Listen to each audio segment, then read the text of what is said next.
Anyway, Eric, can you see us? Yes, you're live and you look great. Super.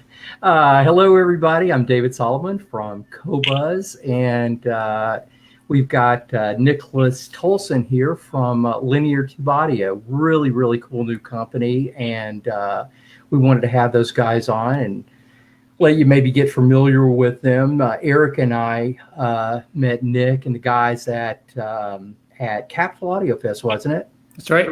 Yeah, and it was a great story. That they had us in this huge room. We were sponsoring the whole show, and so they were really trying to be nice, and they gave us like this huge room. It was a huge ballroom. It turns out it was just Eric Benoit, our marketing manager, and myself with a table. Right, and I wasn't going to be there like 90% of the time.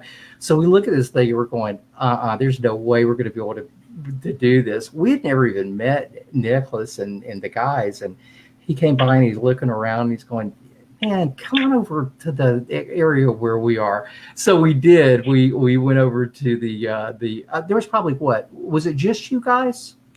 Yeah, it was the LTA headphone lounge, and that room you guys were in was gargantuan. What was it, like 100 by 100 or something, right? And we had like this one table. Yeah. And so it was crazy. So we ended up going over there, spending the weekend with the LTA guys. Just fell in love with their stuff. Actually, they had brought a couple of pieces over to our booth, and so we were actually able to use it with a bunch of other really, really cool stuff, and had a great time. The next time I got familiar with these guys, we weren't working together at all. I think that was at the Florida show, right? That's right. Yeah, Florida Audio Expo. Yeah. And I noticed I was walking around, and I just kept seeing LTA all over the place, and I thought, wow, this is really cool, and all the systems sounded fantastic. So, thought, let's get these young fellows on and let them tell us a little bit about LTA. Let them tell you guys a little bit about them. But Nicholas, hey man, welcome. How are you? Thanks, man. I'm great. Couldn't be better. It's a sunny day here in DC, and I need a haircut like everybody else, but other than that, doing pretty good. Yeah, cool. They've loosened our restrictions a little bit. So today, finally, after a month, I ventured out with my mask and gloves and hazmat suit on. Went to the hair place. My buddy met me up there, and he just cut it real quick, and I was back out to do this thing with you. You're looking as stylish as ever, for sure.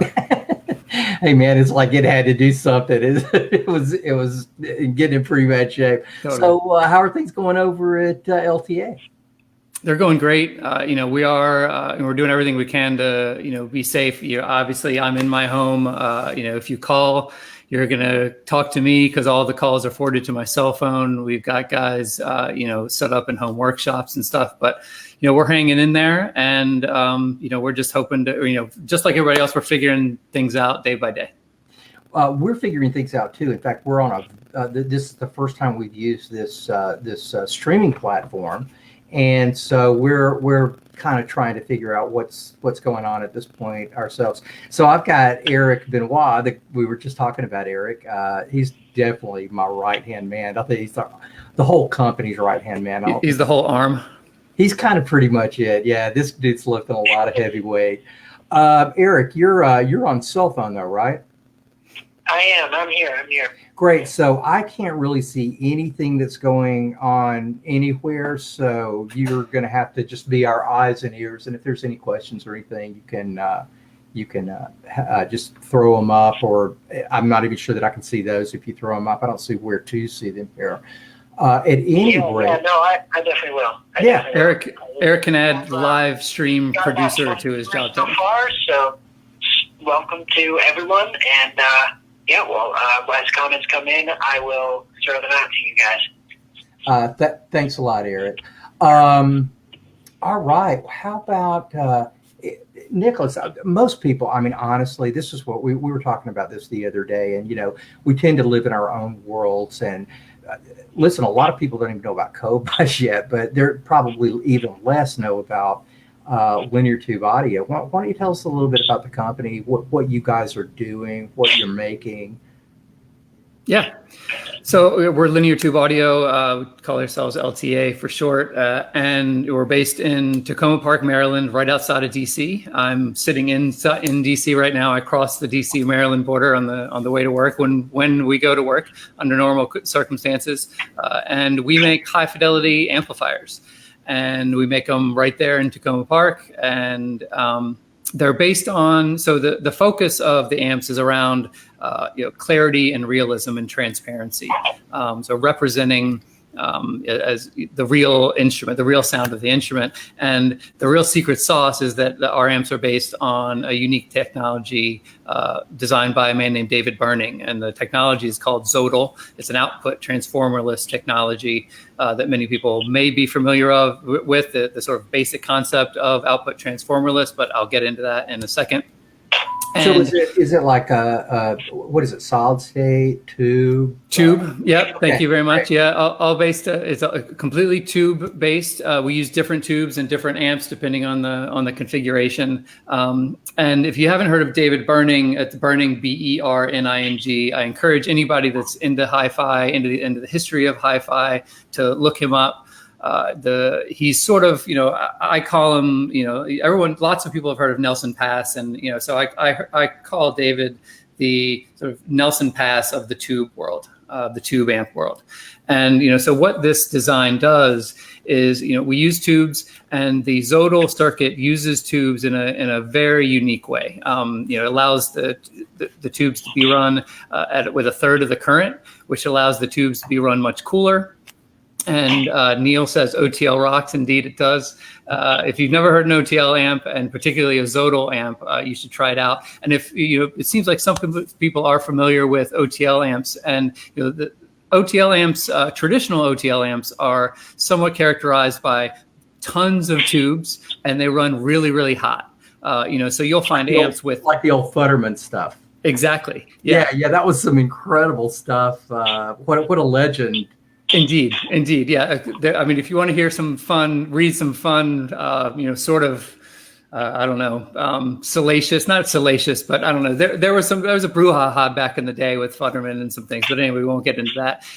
But yeah, these traditional OTL amps were characterized by a really high heat and tons of tubes in the amps. And we are basically the opposite. So our tubes run really, really cool because of this low level of current. And that means that the tubes last longer, for one, but it also means that everything, like all electronics, you run cooler, everything's happier. And the audio signal runs on basically like a radio signal, and the amp strips that away. And that's what gives us the sound. So our amps are extremely transparent and extremely quiet. Because one of the reasons why is we don't have that output transformer. We're also extremely light, so if you're used to heavy amps with big handles on them and breaking your back, you don't have to worry about that. Our amps come in at 20, 25 pounds, but they sound beautiful.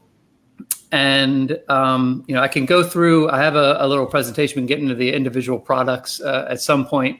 But why don't you pull it up and let us at least take a look at a couple of them, just so the people that have never seen one can at least get an idea of what they're looking like. Sure. So this is the MicroZodal is where we started. We came out with the MZ2, which is the ones on the bottom, and then we came out a couple years later with everything we learned with the MZ3, which is the one on the top in the beautiful Fern and Roby designed case. And Eric, these are little desktop sized. I just want to make sure that they can see it, because I'm just seeing you. Eric, can you see that on screen? Here, you know what? Here, let me. Facebook's end.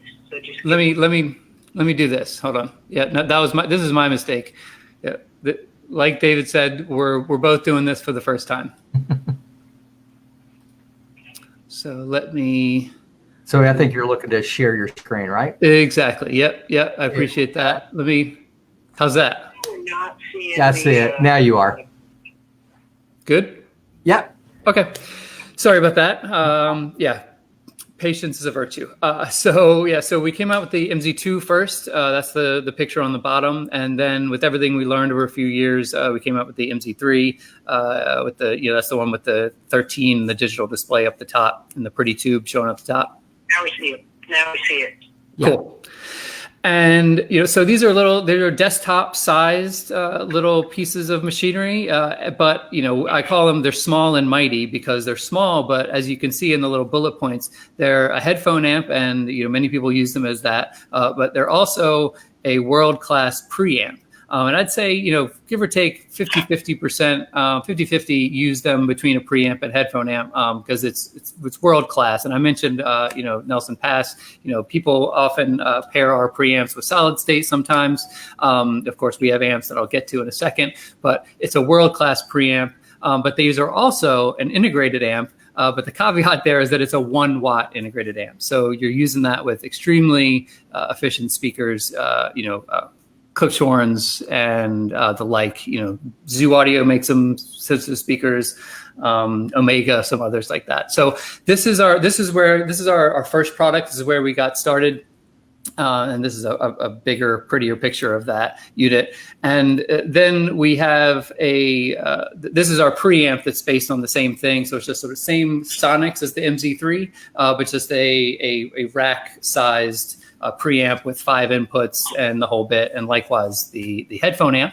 And then we get into, there's basically 2 other things that I want to talk about real quick just to set the scene, and then we can go wherever you want. So we came out with an electrostatic headphone amp called the Z10E. And again, we're really big on value, and we're really big on flexibility, versatility. So the Z10E, it's an electrostatic headphone amp. So you've got Stax, you got, Dan Clark Audio, Voce, but it also drives any dynamic headphone in the world. So traditional headphones from, whatever you have. And then this one, just like the other one, this is an integrated amp, but it's a 13 watt integrated amp. So much more versatile. And the reason why I bring this up is that if you're interested in it, it's in the latest issue of Stereophile. And Herb Reichert actually called it, there it is on the cover, the bottom there. Herb Reichert said it might be Linear Tube Audio's finest achievement so far. So we're super proud of that. Obviously, that's in the latest issue. We were going to talk a lot about this at Expona last month, but of course that didn't happen. And then, really quick, I want to get to, and this gets to our latest products. And I think where the industry is going is these is our line of integrated amps. And we have basically 3 different varieties that you see here. And in each of these varieties, we also do have power amp versions of them. So we have on the right, we have our Z10 integrated. It's the same 13 watts as the Z10E. On the top left, we've got the ultra linear integrated, and that's 20 watts. And that's often compared to single-ended triode amps, 2A3, that sort of detail presentation. And then our most powerful amp is the Z40 integrated on the bottom left there. And that's 51 watts into 4 ohms. That uses KT77 or EL34 power tubes. Beautiful mid-range, just a wonderful amp to sort of power basically almost any speaker out there. And like I said, we do have power amp versions of all of those integrateds. And actually, the last little piece of press I'll throw up there is the ultra linear in the latest issue of the Absolute Sound was reviewed, and our good friend Dick Ulcher the title, as you can see there, is 20 watts of joy.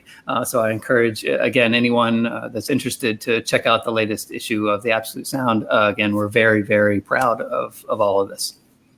Yeah, cool, man. This all looks great. I mean, you've got some great guys reviewing this stuff too. Herb, are you kidding me? He is, he's one of my heroes, especially when it comes to tube stuff. This guy he's just a master. I don't know if you know this or not about Herb, but he's done quite a bit of building of his own gear, and of course he's a big tube guy from way back, so you can't really get much better guy to get a review out on. And those are great publications. That's another thing we've noticed is the stuff is like all over the place. Tell me, where do you guys where are you guys located? We're in Tacoma Park, Maryland, just outside of DC. And if I'm not mistaken, that's where you manufacture your stuff. Yeah, everything is made right there. And under normal circumstances, I'm sitting 20 feet away from where all of our amps are built, for sure. Yeah. Yeah. Tell me a little bit how you guys got started. I mean, why did you do this as opposed to, you guys are all fairly young guys. Why did you do this instead of like going to, I don't know, IT or something that like normal people would do? Sure. Well, I mean, so yeah, well, first of all, I'll say I appreciate you calling me young. I'll take it. That was a compliment, actually. Yeah, it's like when you get ID'd. I mean, it's been years since I've been ID'd, but you get ID and then they see that you're nowhere close to 21 and they apologize. And I always say, you don't need to apologize. You just flattered me. Ask me for my ID all you want. But the man behind the company and the designer of the amps, Mark Schneider, is not as young as I am. And he's really the story behind it. He and David Burning are really the story behind it. So Mark spent years and years and years. He's been an audiophile since he was a teenager, and big Maggie fan, actually, Maggie fan. And Maggie's a couple of times. Yeah. And I think he's owned basically every Maggie that they've ever put out. So he went through. He was working in big manufacturing, running engineering teams and customer support teams, and he's got a lot of really varied but relevant experience to all this. And actually, he had some health scares, a number of years back, which sort of caused him to have to take some time off. And during that time off, he was building some amps. And he found himself at a party with David Burning, who lives right here in the area. And that kicked off a years-long friendship that continues to this day. And that's really the start of it. Actually, I think the story that I've been told is, Mark came to David with this amp design and said, here's what I'm building. Can you give me some tips? And David said, you don't want to build that thing, build this. And, he took one of his designs and, they started from there. But again, I may be leaving out some important details, but that's what I've been told. And David is still an integral part of the company. He approves all of our designs. We talk to him multiple times a week. He's a great guy, couldn't be nicer. And, we officially license his patent for the Zodal circuit. So he's a part of the company in a very real way. Yeah, wow, that's a fantastic resource to have. Oh, believe me, we're thankful for it every single day. Yeah. I gotta say, and especially with a lot of people that will be listening now and see this later, but what about the wattage? I mean, this sounds like super low wattage stuff. You and I were talking about this yesterday. You've got one unit that's a 1 watt unit, which is, I get that 2 power is more than solid state, but when you start going 1 watt, I'm going 1 watt, really? Yeah, for sure. But you were saying that one's mostly used as a preamp, or a headphone amplifier most of the time. Yeah, I mean, just by virtue of 1 watt is, you're somewhat restricted in the speakers that you choose with it. But I mean, the thing is that again, it's about flexibility. So I talk to people, and they're gonna use it as a preamp now. But they really like the fact that it has a headphone amp, because again, I talk to a lot of people, just like I talk to a lot of people that are sort of going from vinyl and getting into digital audio and streaming audio. I talk to a lot of people these days of all age ranges that are getting into headphone listening. And so they want a really good headphone stage as well. But then, you can say, well, you know what? I'm getting this for the headphone stage now. And maybe I do have some really sensitive speakers or close to it, right? 99 dB, 100 dB speakers. And this will do the 1 watt will do the trick. I mean, there's the way I look at it, and from my experience, there's solid state watts, there's tube watts, and then there's Zodal tube watts. People just can't believe what you get out of the power of our amps. And then let's say you have this 1 watt little Mighty Mite on your desk, and maybe you get speakers that are still crazy sensitive, like 96, dB, 98 or whatever, and you want a little bit more oomph or something. You can still keep this unit and use it as a preamp and add a power amp on the back of it. So it's all about flexibility from my perspective. And the 1 watt, obviously, because it's great for me because it's sort of alarming. It catches people's attention. I mentioned it on purpose, and that it causes people to do a double take kind of a thing. But it's just one of our amps, and our other amps are 13, 20, and 51. And I'm not sure that there's a speaker out there that our amps can't drive and don't drive, because if you've never listened to that configuration in a tube amplifier, I think you would be super, super surprised. I had already had a little bit of familiarity with OTLs, and but you just don't see them very much. It's a pretty difficult thing to build. But I was even really taken aback when I was listening to it in a few different rooms.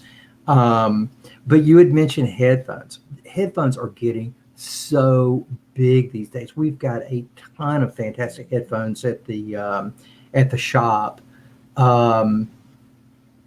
It's what you guys are working with, probably, if I remember correctly, like at Capital Audio Fest, you must have had 20 or so different sets of headphones there of all different flavors. Yeah, we set up the LTA headphone lounge. So at Capital Audio Fest, we were, it's very, like most audio shows, frankly, it's very 2-channel focused, right? Very loudspeaker focused. And we were in, I think, 6 rooms, from that perspective. But, we put a lot of attention on the headphone side of things as well. A number of us are on the younger side, and we appreciate the headphone. And we wanted to elevate the headphone community at that show and in general.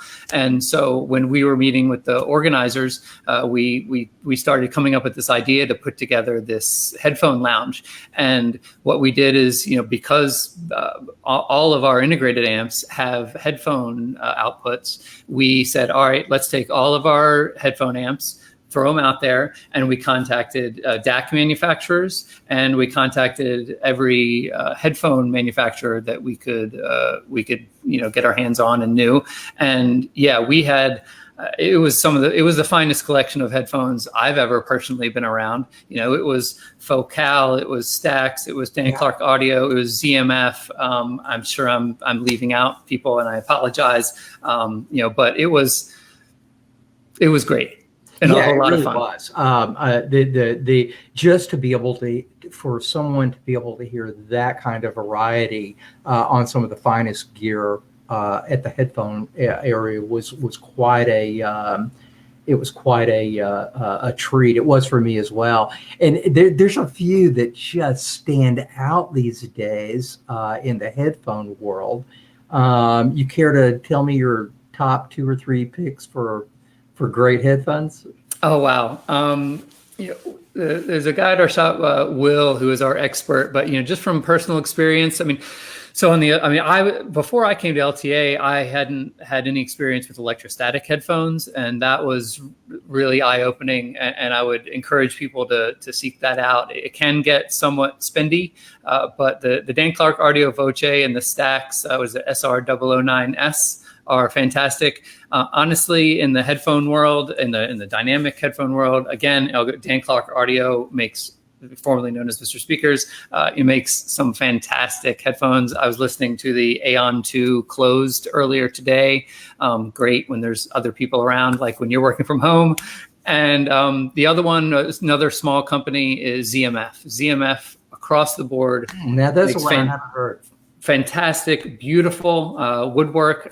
They make closed, they make open. They come out with some great special editions sometimes. Small company, and doing really great things. The first time I ever heard electrostatic headphones, this was quite a while ago. It was like at a CES show, and it was Stax. They were the guys that were the first out with these things, really years and years ago. And I remember walking in. putting the headphones on and almost immediately jerking them off and turning around and going like there was a saxophone in the room with me. I was totally blown away. Yeah. Fell in love with electrostatic headphones at that point, or at least their electrostatic headphones. I had never heard anyone else's, but they did a super job. And you're right, we just got a pair of the Dan Clarkson in not long ago, and Eric, Eric Benoit, he will not give them up. It's like he's going, it's the finest headphone I've ever heard. He's just totally blown away. But they're super transparent. But you're right, it does take a little bit to drive them. But you're looking at driving those things with a solid watt of OTL, and that's just like absolutely no problem. Or do you find you want to have a little? That's really your headphone section, so that should be fine for it, right? Oh, sure. Yeah, I mean, a watt is gonna. That'll drive the heck out of it. Yeah, yeah, exactly. And we actually attenuate the signal into the headphone output, and it's different across the amps because the different output of the amps. But on the dynamic headphone side, yeah, you'd mentioned a couple of our good partners too. Klipsch has just made a huge comeback with their Heritage series. Yeah, and they are selling the Klipsch horns and the Scalas and the Heresies and those kinds of that whole line all over the world. They're telling me that it's just a fantastic comeback for that particular speaker. Yeah. And I've got some, I don't know if you could see them back here, just for my drum set, believe it or not, but they sound great. They're little Zoo Audios. Sure. And you're right, you just don't need a lot of power to drive them. Although if you want to use them for PA speakers, then you probably need them. But that's not what you guys are building anyway, so it doesn't really matter. Yeah, that's sort of off. That's off-label usage, I think. Yeah. Well, tell me, what does? I know you guys play a lot of Qobuz, and thank you very much. So, when you're dealing with streaming services these days, what do you like? What do you not like? Is there things that we could be doing better? I mean, what's your take on the way just music accessibility has hit the United States and high res? Sure.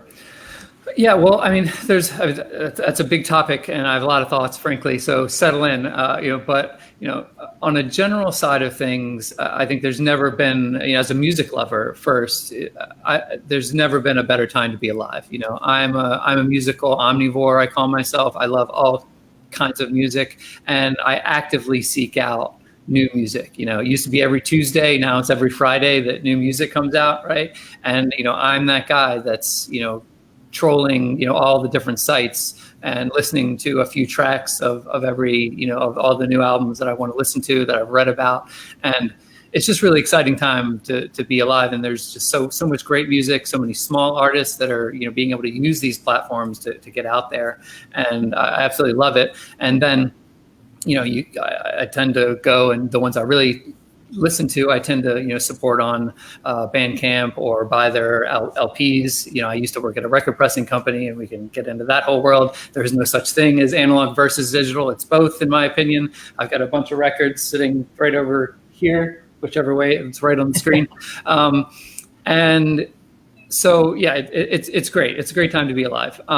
The Qobuz specifically, I really like. I mean, there's a few things that I like about Qobuz specifically. One, frankly, on the high res side, I love the fact. Well, first of all, I love the fact that you dropped MP3s a while ago. So if I recommend it to my friends, I know that they're not going to just choose some crappy quality and then not be getting what they could be hearing. So I absolutely love that decision from a strategic perspective. I was in web design, the interactive design world for a while, so I really love how easy your app is to use. And one of the specific things I like about it is that you put the resolution right up front, right? And I know what I'm dealing with, so I know that, am I dealing with, CD quality? Am I dealing with, 2496, 192? And there's a side of that where people say, well, it doesn't matter, or, people don't know what those things mean. There's probably some truth to that. But I think the good thing about putting it in front of people is you're inviting curiosity about it. And the more people realize that, oh, this is CD quality, and what is this, what are these numbers that are higher than CD quality, and, what does this give me? And it might cause people that wouldn't normally otherwise to compare that quality and see that, with a good pair of headphones or, halfway decent speakers and even just cheap earbuds, your higher res is going to sound better. There's more information there. So I really like that. Yeah, I'm a guy. While you're there. Say that again? Yeah, because it's really kind of time to start educating people on high resolution and really what it does anyway. And while I am so thankful that it's there on the playback side, I'm more thankful that it's there on the recording side, because that's really when it starts making a difference. I'm talking to so many recording engineers these days. And have you noticed, I know you have because we talked about it yesterday, but when we were talking yesterday about how much better recordings are just getting in general, this is really because these guys have got so much more headroom that they can record with. So you've got the people on our side, the people that have got amplifiers and speakers and DACs and streamers, and they're going, can I hear the difference between 24192 and 1644? I always tell everybody, absolutely, you can hear the difference because the recordings are better. And the better the recording, it's just a real simple thing. So if they're recorded in 2448 or 2488, 24170, whatever it is, the actual sound engineer and the recording artists themselves have got so much more headroom that they can play with. The recordings just turn out better. So these days, I don't even really pay much attention to these comments outside of trying to correct this thing of, can I hear the difference between 1644 and 2496? And the answer is yes, because the recordings are so much better. Right. Well, and there's another aspect. I mean, I couldn't agree more. And again, going back to my record pressing company days, the source of the material matters a whole lot. And, even when you're pressing that to vinyl, so I couldn't agree more. It's garbage in, garbage out, no matter what. And the other side of it is to me is like you, I tire easily of the, can you hear it? And, there's that old Alan Parsons quote that says, audiophiles don't use their gear to listen to the music. They use music to listen to their gear. I learned not too long ago that he actually didn't say that. Oh, I'm sure not, but I'll keep on attributing it to him. Otherwise I'll say I said it and then people will know I'm lying. And I looked it up. I actually put it on the internet, and then somebody went, like Snopes or something. It's going, he never really said this. I'm thinking, but it sounds so good. It sounds like something he would say. Yeah, sure. Did you find out who said it? Is there any? Nobody said it. It was like one of those Abraham Lincoln memes on the screen. It's like, don't open up spam or something, Abraham Lincoln.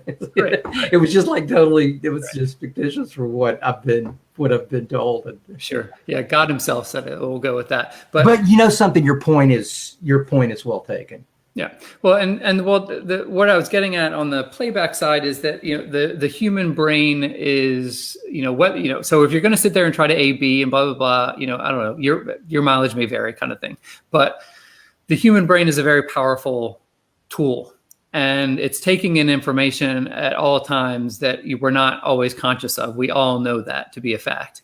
And there's an example that I bring up often. And if you're going by a club, right, back in the days when there were open clubs and there were live bands playing in a club, and that door is open, you walk by that club, you don't even have to go inside, and it's a live band versus a PA or a jukebox kind of thing, right? Your brain just knows. How does your brain know that, right? You didn't look in the club, you didn't see what was playing, but your brain just knows. And I just use that as an example. It's not exactly great example. to know that, to say that, and it's not my example, but I forget where I stole it from, but it's to say it's a analogy to say that our brains are picking up things that we can't really explain. I cannot explain why I know that that is a live band and not a recorded piece of music, but I just know.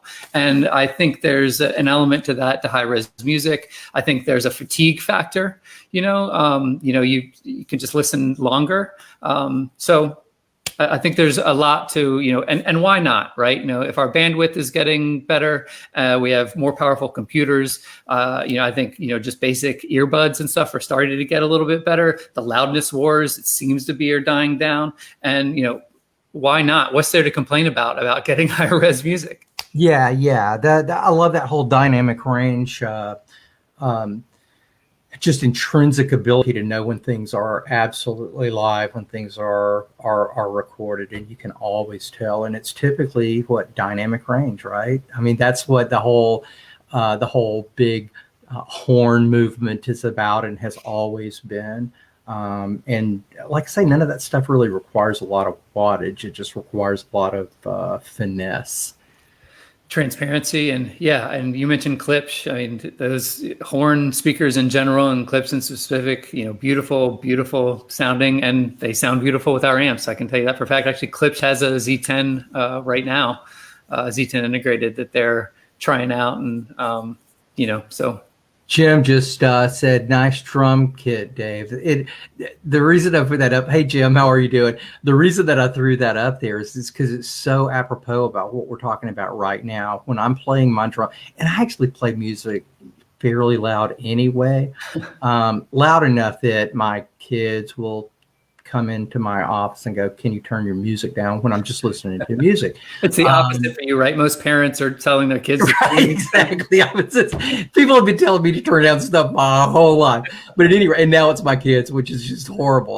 When am I ever going to get up? But when I'm playing my kit, they know I'm playing my kit. Even if I'm playing it light, because I play light a lot. But when I'm playing that kit, they know I'm playing my drums no matter what. When I'm playing my guitar, they know I'm playing a live guitar. Dynamics are, it's one of the things that is the hardest thing to produce out of a system. But even that's getting so much better these days.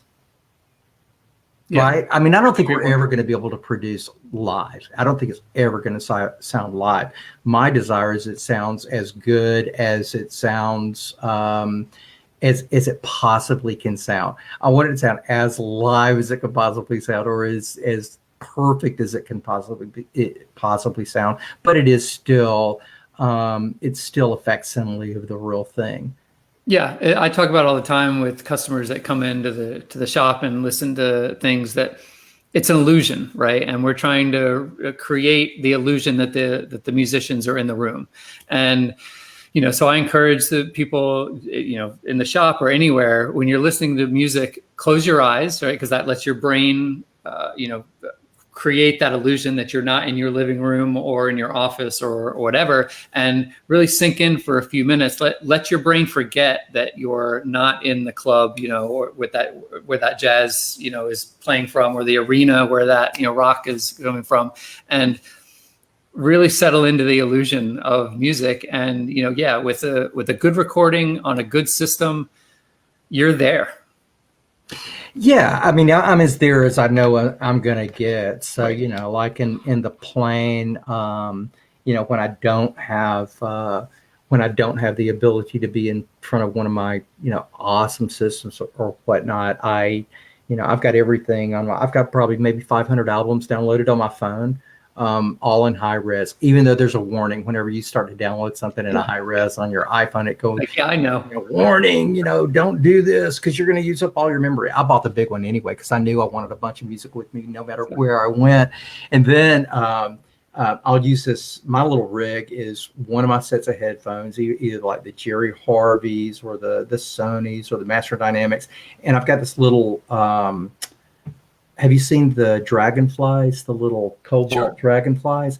I mean, I've got some bigger pieces too, but I just don't like the idea of strapping this huge thing with rubber bands and all this stuff. I just like to use this little thing here. You plug your phone into it and it'll do up to 2496. And I am kidding awesome sound no matter where I am in my life, because you listen to music everywhere. I mean, I don't just listen to music when I'm at my house or my my very best system. I've got, I don't know, maybe 6 or 7 systems around the house. Some of them are connected with Sonos, some are connected with Auralic or Render, but this stuff is all around my house, and control it all with Roon. I think you said you used Roon as well, right? Yeah, I'm a huge Roon fan. We use it at the shop. I use it here at home. Yeah, love. And so when I'm not there, I mean, it's like it's my phone, this little Dragonfly Cobalt, and a pair of headphones, and I'm like a true happy camper. So Oh, I was going to say, one of the things that it reminded me about Qobuz, the whole Roon, Qobuz thing, that one of the things that I love about Roon and drew me through it in the beginning was its metadata and the information you get about the artist of the album. But one of the things that I love about Qobuz is that it also gives you access to the PDFs of, album covers and things like that. And I really love being able to access that. It adds to a richer experience in Qobuz. Yeah, metadata is super important to Qobuz, and that they've got just so much editorial in general. We're trying to make it like you would have the album cover, and then you would also have like a whole history lesson on the blues or a specific artist or whatever. There's so much information. I've learned so much about the artist since I've been at Qobuz, because I'll just look at one of the panoramas or one of the specials that we have, and then underneath it forces you to learn almost, while you're listening to the album. It's really, really cool. But yeah, man, it's great to have a new young company out there that really cares a lot about music. That's one of the things that drew us to you guys. LTA has actually got a playlist on Qobuz. In fact, if you just search, I can't remember if it's if you have to search linear tube audio or LTA, but if you just go in the search bar and search one of those two, go all the way to the bottom so that you see the playlist. It should just pop right up there. But a super interesting playlist. I really, really like you guys' taste in music. Yeah, thank you. Yeah, well, I mean, one of the things about us is that we're steeped with music lovers or musicians or whatever. So Mark, who I talked about, you get him going on the musicians and bands that he's heard, and again, settle in. I mean, he's been this far away from all the big, you go back, Led Zeppelin, Pink Floyd, names like that. He's got great stories from back in the day. I couldn't call myself a musician. I play guitar, but everybody plays guitar. But as proven by my guitars, I've been playing guitar for 40 years, but I'm still just like a total hack.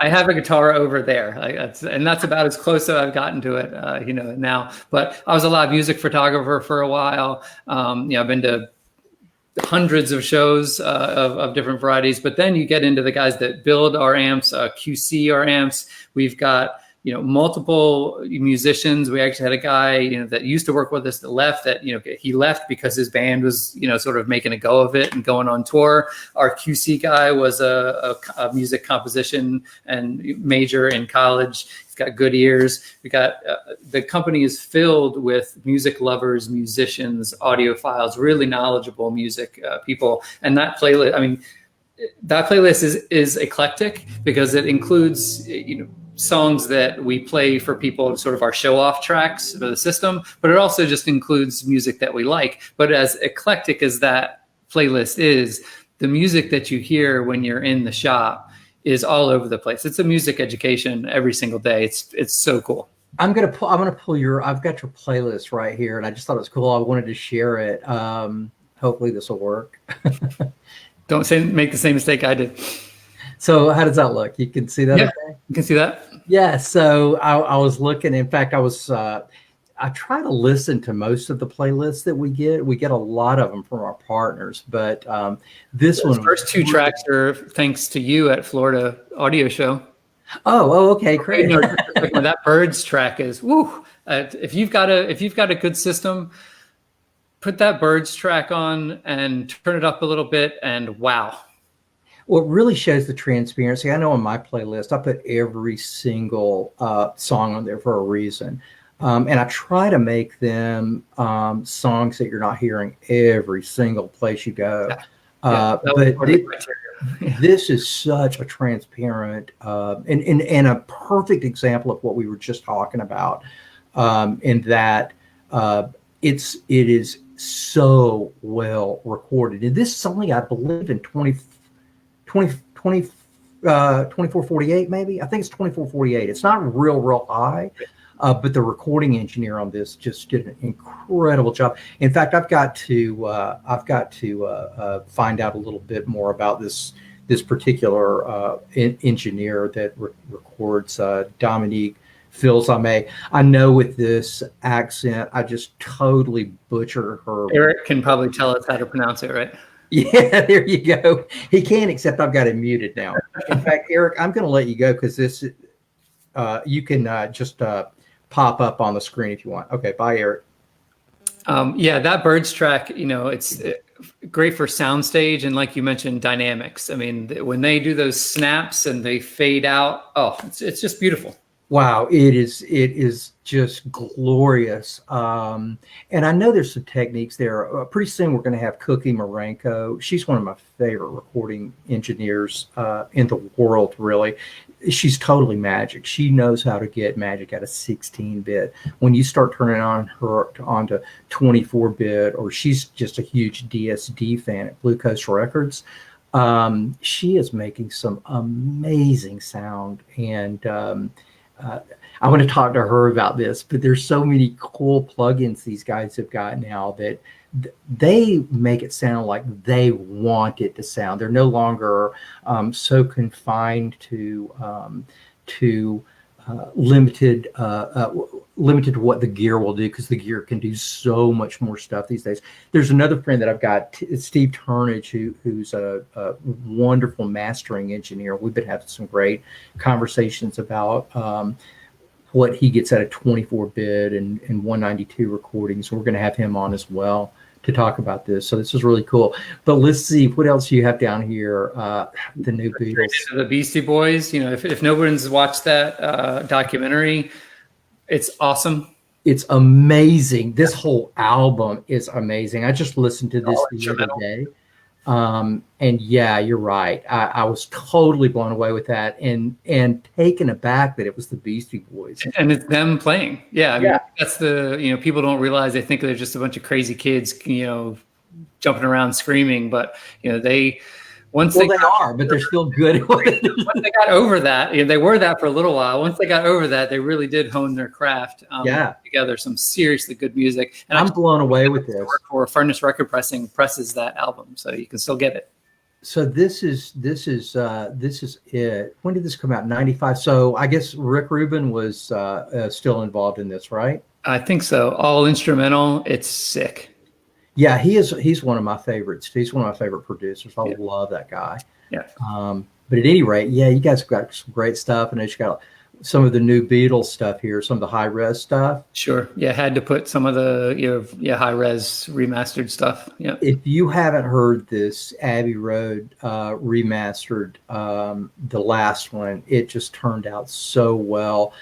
As a drummer, I can hear Ringo's kick drum like maybe for the first time, and Paul's bass is just amazing the way they mixed it. But yeah, it's a really, really good recording. Yep, agreed. Yeah, that come together, that opening track, you just the doom doom doom. Oh, sick. Yeah. You got little Herbie Hancock. Of course, yeah. Yeah. How much of this stuff is high res, or is it just what you like? That's what I do. I don't, it doesn't have to be high res for me. It's just got to sound great. No, I didn't pay attention to that at all. And I mean, again, that's one of the benefits of Qobuz. I didn't have to worry about it. I knew that whatever I was going to select was going to be at least CD quality, and then, a lot of it better than that. Yeah. Yeah. Well, it's good that you're able to, really, really be able to get the best response out of that thing. One of the things that I noticed about your stuff was just how quiet it is. Yeah. Yeah, that's sort of a hallmark, and it's you talk about dynamics. The noise floor.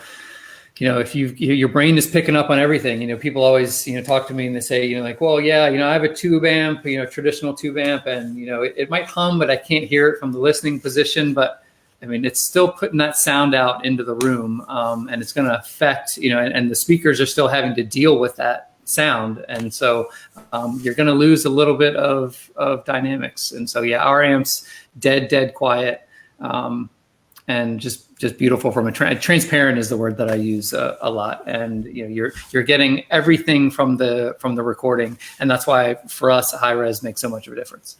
Well, yeah, and if you've got a super noisy circuit in there anyway, you're going to miss part of what's happening. This is Bess Navera from Music Direct. He just wrote in from, I think it was a little question from Jim, but a lot of people would want to know, since you guys are an amp and preamp manufacturer, headphone amp manufacturer, it's like, how do you even get streaming in here? And Bess was talking about the Blue Sound Node, which is a really, really good piece. I've got one of those, and it's you could do that a couple of ways. You could either use the node directly in with an analog input, or you could come out and use a DAC output if you're taking the node and running it into your favorite DAC.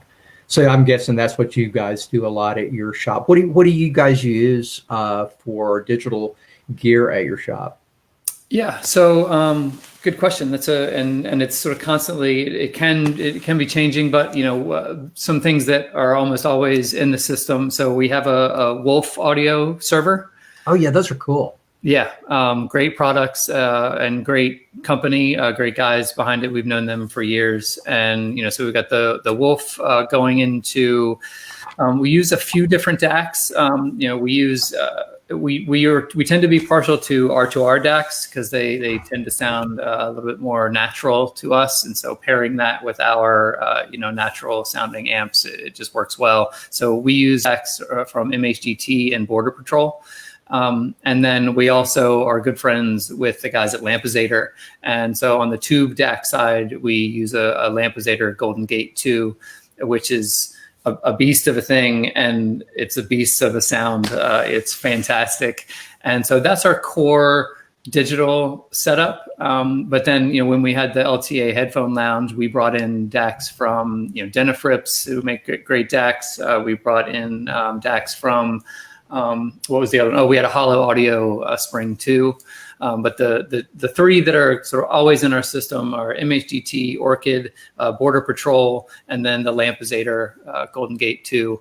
And the prices are pretty wide on those. So we have to have a range for trying to recreate what a customer would want to hear. Sometimes people want to hear the highest high end, and we can give that to them. And some people want to listen to something that's more sort of every man, which I appreciate, right? And I'm happy to do it, because our gear now, the better the source, the better it sounds. Like we talked about garbage in, garbage out, but our gear does not require a $15,000 DAC, right? It's not a requirement of it.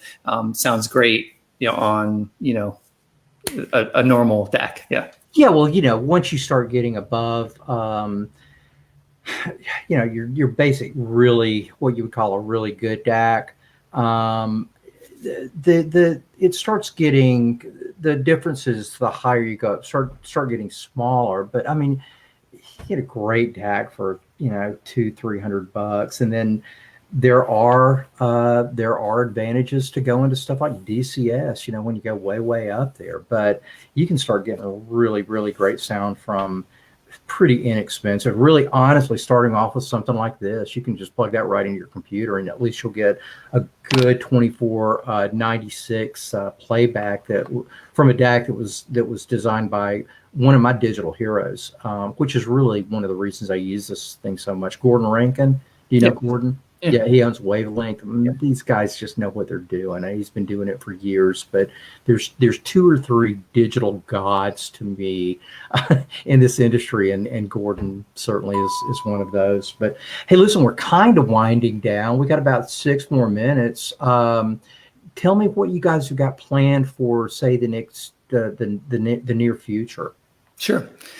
Well, let me see. So on the product side, we're just finishing up. It's, I'm late putting it up on the website, but we've just developed a MMMC phono preamp for our integrated amps. So that'll be coming out, and then later the year there'll be an external phono preamp. But we're not even really talking about that publicly yet. And more interest to you and maybe some of the people on the stream is we are in the midst of developing a DAC. Shh, don't tell anybody. And that will show up in our integrateds first, and then we'll think about an external one which we haven't even thought about. But we're definitely going to be putting a DAC into our units. But again, that's measured in, probably in months, not weeks. But a DAC is definitely on the radar because, it just makes sense. That's where the world is going. And it's like I said, even if you have a big vinyl collection, there is a place for digital in every system. And, it's 2020, you need to have digital. And so we want to make it as easy as possible for people. Yeah, I got to tell you, I use both. Exactly. I'm a big vinyl guy, and obviously I'm a big digital guy. Digital is so much more convenient. I've got it so many more places. I end up using it a whole lot more. And but I don't do the whole digital versus vinyl thing. I enjoy both when it's appropriate to enjoy both. I've got a great VPI turntable downstairs, VPI Prime, with a really nice Grado cartridge on it. And I gotta tell you, when the mood hits, it's like it's time to listen to some vinyl. There's nothing like it. But most of the time I'm slamming way too hard for vinyl, or I'm just pulling something up in one of the other 7 systems or the other million places that I end up going to. So I don't even think it's an argument, although I think on the internet you kind of argue about everything, right? Oh, for sure. Yeah, I couldn't agree more. And again, I'll mention this, the record pressing company one last time, I guess. But, when I worked there, you can't get a more vinyl centric group of people, right? We're literally pressing records. And of course, because of that, we're surrounded by turntables. We had, each of us had turntables in our offices, multiple turntables, for QC of the records and everything. But even then, we were listening to digital probably 80% of the time at least. So not only in our car and, on the go, but even in the office when right behind us and surrounded, by turntables, it's just more convenient. And, you can't get, you're not always going to get the latest, album. If it's Friday afternoon and you want to hear what's out there, unless you're on a pre-order, you got to go to streaming. And it's certainly, it's not a versus thing at all. It's and I'd say, be thankful that you can have both. And frankly, this day and age, like Qobuz is doing with supporting artists, support artists by buying their music, whether it's on vinyl or on digital files. You can't make it any easier to buy the digital files than through Qobuz. So, we ran a program not long ago called Give Me Shelter. Dan came up with it, our managing director, and basically anything that you bought, because you can buy off of our download site, anything that was bought on our download site for about 6 weeks, we were turning all of the profit over to the artists and rights holders, and not keeping any for ourselves. So thank goodness they were able to make a little more at that point. And really the message was support your artists, buy their music. If you can't go out and buy the album, or if you don't have a turntable, buy their download on Qobuz. It's a great way to help support people that need supporting, that really help us out all the time. You've seen all these live events going on. It's like, okay, yeah, click, I'll definitely donate. Click, totally. I'll definitely donate. Click, I'll definitely donate. But there are a few different ways that artists can make money these days. But these guys are hurting right now. So if you have the ability to support artists in any way that you can, please do so. It's important. I couldn't agree more. Yeah, and I mean, in the digital side, they make even more from it usually if you're buying downloads directly, because they're not having to fulfill records, and oftentimes you're buying directly. So yeah, do it. Support your artists. Where would we be? All of these great amps and speakers and everything would be worthless without it. So, well, Nicholas, I want to thank you guys for being there. I'd like to thank you for making your stuff in the United States. You guys keep up the great work. I'm looking forward to seeing what all is going to be available from LTA in the future, and seeing where you guys are going to take it. Sure enough, and I appreciate you having us on. We can't wait to be a little bit more out in the world, once we can all be out in the world. But in the meantime, we'll do stuff like this, and it's great to see your face and, let everybody hear about what we're doing here. And so I really appreciate the opportunity. Thanks, everybody. Thanks for joining us. Please stay safe. Wear your masks when you're out. Take care of your family. And if you've got parents, call them. If you used to call them once a week, call them every day. Mother's Day is this Sunday, right? Call them twice a day. They really need us right now. Thanks, everybody, for joining us.